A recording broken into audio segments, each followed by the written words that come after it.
আলাইকুম, কেমন আছেন সবাই? আশা করছি আল্লাহর অশেষ রহমতে সবাই ভালো আছেন। আলহামদুলিল্লাহ, আমরাও ভালো আছি। অনেক দিন পর আর কি ছোট্ট একটা মিনি ব্লগ নিয়ে আবারও হাজির হয়েছি। তো এই তো বাবার বাড়ি এসেছি আর কি, ঈদের সময় ছুটিতে দেশের বাড়িতে এসেছি খুলনাতে। তো আগে পিছিয়ে তো অনেকবারই ভিডিও দেখিয়েছি, তো সেজন্য আর এবার ততটাও মানে ভিডিও করিনি, আর আমিও সময়ের সঙ্গে পেরে উঠছিলাম না। তো ভাবলাম আজকে একটু করি। তো এই তো বাপের বাড়ি এসেছি গতকালকে, ঈদ তো শ্বশুরবাড়িতেই করে এসেছি। তো আজকে চলে যাব। তো সকালে ভাবলাম ছাদ থেকে ঘুরে ঘুরে দেখি কি কি সবজি হয়েছে। তো আজকে চলে যাব, আর বিকালেও আমাদের হচ্ছে গাড়ি, তো আসার সুযোগ মেলেনি। এসে থেকে শ্বশুরবাড়িতে ছিলাম, তো ওখানে সব কিছু আর কি সেরে এখানে এসেছি গতকালকে। তো এই তো ছাদে এসে সব কিছু আর কি ঘুরে ঘুরে দেখছি। গতকালকে এসে আর ঘুরে দেখার সুযোগ পাইনি, শরীরটাও ততটা ভালো ছিল না। তো এখন ছাদে এসে দেখি পেয়ারার ফুলগুলো এত সুন্দর লাগছে, মাশাল্লাহ।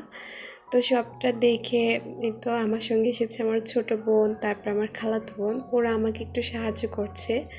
আর যেহেতু আমার মেয়ে সবসময় ম্যাক্সিমাম কোলেই থাকে, এই তো তারপরে এই বাড়িতে গিয়েছিলাম, মানে শ্বশুর বাড়িতে, সেখান থেকে বাসায় চলে এসেছি। রাত 3:30টার সময় পৌঁছেছি।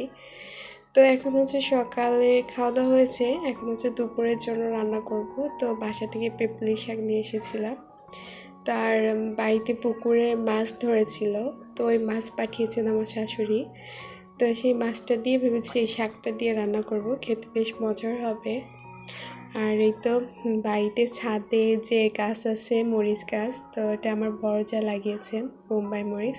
তো সেই মরিচগুলো আমাকে কিছু আর কি বলছিল ওনারা খান না, তো আমি বলছিলাম দিন আমি নিয়ে যাই, আমার খেতে ভালো লাগে। তো ওইগুলো নিয়ে এসেছি, আর কি পাকা পাকা না। এখন হচ্ছে মাছগুলো আর কি রান্না করব, তো সবটা রেডি করে নিচ্ছি। এগুলো আসলে কেটে ফ্রিজে রাখার মতো সুযোগ পাইনি, তো সেজন্য ভাবলাম যে আজকেই রান্না করি, ভাজি, যে দেখা যাক কত দূর আর কি ভালো থাকে। তা না হলে দেখা যাবে কি আর খাওয়া যাবে না।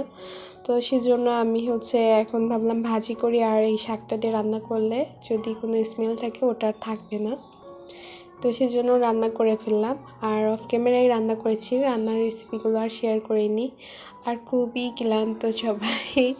তো এই তো সন্ধ্যার সময় হচ্ছে লাগেজ খুলেছি, তো লাগেজের কাপড়গুলো গোছাতে হবে। আসলে একটা জায়গা থেকে আসলে মানে কাজের শেষ থাকে না। আর এখন এই যে আমার ননদ একটা বেডশিটও দিয়েছে। লাগেজের কাপড়গুলো আসলে সব গুছিয়ে নিয়েছি সন্ধ্যা, আর এখন হচ্ছে পরের দিন সকালে বিছানাটাও গুছিয়ে নিয়েছি। আসলে পাশের রুমের বিছানাটা যখন এসেছিলাম তখনই চেঞ্জ করে নিয়েছিলাম, তো এই রুমে আর শোয়া হয়নি। তো এখন থেকে তো দেখা যাচ্ছে বাচ্চারা রেগুলারই এই রুমে ওই রুম দুই রুমেই আর কি থাকবে। তো সেজন্য ভাবলাম বিছানাটাও একটু রেডি করে দিই, যেহেতু বেশ কিছুদিন ছিলাম না। তো যে বেড কভারগুলো ছিল ওগুলো আর কি উঠিয়ে নিলাম, আর এখন এটা বিছিয়ে দিলাম। তো বেড কভারটা কিন্তু বেশ ভালোই লাগছে, তো আমার কাছে তো বেশ ভালো লেগেছে। আপনাদের কাছে কেমন লেগেছে কমেন্টে জানাতে পারেন। ভিডিওটি ভালো লাগলে প্লিজ একটা লাইক দেবেন, আর এরকম ভিডিও দেখতে চাইলে চ্যানেলটিকে সাবস্ক্রাইব করে পাশে থাকবেন। আজকের ভিডিওটি এই পর্যন্ত, আল্লাহ হাফেজ।